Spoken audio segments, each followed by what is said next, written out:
যাদের ভীষণ একটা অ্যাসিডিক টেন্ডেন্সি আছে, এটা ম্যাক্সিমাম বাঙালিরই আছে, অ্যাসিডিটি বঙ্গ জীবনের অঙ্গ বলা চলে।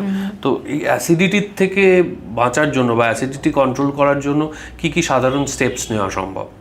প্রথম হচ্ছে প্রসেস ফুডগুলো এড়িয়ে চলুন, খাবেন না প্রসেস ফুড, প্যাকেট জাতীয় ফুড। একটু ডায়েট করা, মানে একটুখানি আপনি জিমে যেতে হবে না বা আপনার ডায়েটিশিয়ানের কাছে আসতে হবে না, আপনার যে প্রতিদিনের লাইফস্টাইলটাকে একটু চেঞ্জ করুন, একটু কম অ্যালকোহল খান, অ্যালকোহল কমিয়ে দিন বা বন্ধ করে দিন।